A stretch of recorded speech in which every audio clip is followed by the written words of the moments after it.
udvar közepében ott élnek, csók érnék egy örök nem, de téged. Most már virágos a ég, most már más szeretek én. Későn minden kis öreg, első után köpenyeg. Most már virágos a ég, most már más szeretek én. Későn minden kis öreg, első után köpenyeg. Udvom okujosje uvek sme, a u mom polako pada sneg. Ako jednom odeš ti, nemoj mi se vraćati. Neću lažno Boga plakati, radi ću živjet sam. Ako jednom odeš ti, nemoj mi se vraćati. Neću lažno Boga plakati, radi ću živjet sam. De holtig rávetem a szemedre, azt, hogy nem szálltál a szívembe. Most már ne kacsincs felém, most már más szeretek én. Késő minden kis öreg, eső után köpenyeg.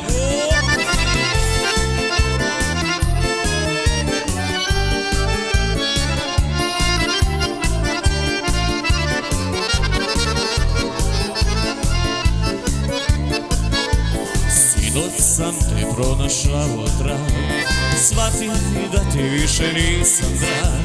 Ako jednom odeš ti, nemoj mi se vraćati.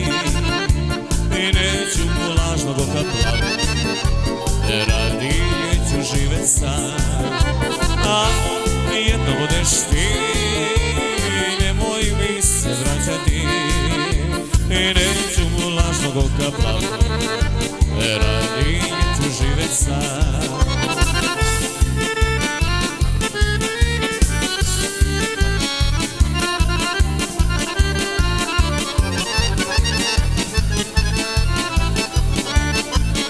Sitni oruža meni šivaju, čovjek kiši libege i šojaranšo. Uncu tom čunku škojko, joj ne homiš oki se me vaganšo. Noćajo hogy hibája nincs néki, szívből szeretnél szívén. Szép a rózsám, nincs hibája, csak egy kis libegős a járásra. De csodája, ha hibája nincs néki, szép vagyok a szeretője szívén. Szép a rózsám, nincs hibája, csak egy kis libegős a járásra. Amíg mi beszélgettünk és zenét hallgattunk, voltak itt, akik szorgalmasan dolgoztak, ugyanis itt vannak velünk a Bellissima kozmetikai szalon tulajdonosai, Szabó Hargita és Vörös Izabella. Szervusztok, jó estét kívánok! Jó estét kívánok! Gyönyörű sminkek készültek itt el, és gyönyörű műkörmöt láthatunk hamarosan. Mindenek előtt arra szeretnélek kérni, hogy mondd el, hogy milyen sminket készítettél. Mivel közeledik a ballagások szezonja, ezért én egy alkalmi sminket készítettem, és az idei divatszínt raktam Tamara szemére. Picit feldobtuk Swarovski kis kövekkel, hogy még alkalmaiasabb legyen. Divatszínek? Igen. És melyek a divatszínek? Hát a vidám színek, a türkiszkék, a zöld több árnyalata, a smaragdzöld, olívazöld, a napsárga és a bátraknak a pink. És vannak bátrak?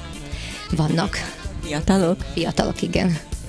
Egyébként a kozmetikai szalonban mi mindennel foglalkoztok? Arckezelés, depiláció, műszempilla felrakás, sminkelés, műkörömépítés, pedikűr és manikűr. És a szolárium, ne feledjük el. Nos, akkor nézzünk át egy kicsit a másik beszélgetőtársamhoz, Izabellához, aki közben elkészítette a gyönyörű műkörmöket. Mondjál róluk valamit. Divatszínekből készültek ezek is? Igen, én is a divatszíneket tettem föl, a sárga, a zöld és a kék, ami kiadta a türkisz kék színt, és én is a Swarovski kövekkel dobtam fel. Leginkább a kockaköröm a menő, úgyhogy azt készítettem el, de egyébként sokkal több formát is tudunk most már készíteni. A leginkább vannak a stiletto, az a hegyes, hosszú köröm, házikó forma, az edge, vagy pedig a cső alakú forma, a pipe forma, ami igazából nálunk még nem elterjedt, de hamarosan ide is érkezik. Főleg fiatalok járnak hozzád? Hát megoszlik a vendégem köre, nem mondhatom, hogy inkább fiatal, inkább az a közép kategória. És melyek azok a formák, hogy úgy kérdezem, hogy melyek a menő formák? A mandula és a kockaköröm formák. Ez az, amit legjobban szeretnek. Aki kicsi és vagy rövid körmöket szeretne, azok inkább a mandula formát, mert az sokkal természetesebb, és inkább a francia fehér végű körmöket szeretik. Egyébként a divatszínek milyen gyakran változnak? Évente szoktak, ha bár az idén még a lila az fönt maradt, az tavalyi szín, de azt közkedvelt és még ott van a paletták során. És mit tanácsol a kozmetikus, hogy bátran nyúljunk a divatszínekhez, vagy inkább mindenki az egyéniségének megfelelően festesse magát? Nyugodtan lehet használni a divatszíneket, csak arra kell vigyázni, hogy most az idén a ruhákba is a tarka színek, a virágmintás, kockás, és ahhoz már egy kicsikét visszafogadtabb legyen a smink. De bátran. Köszönöm szépen. És köszönjük szépen.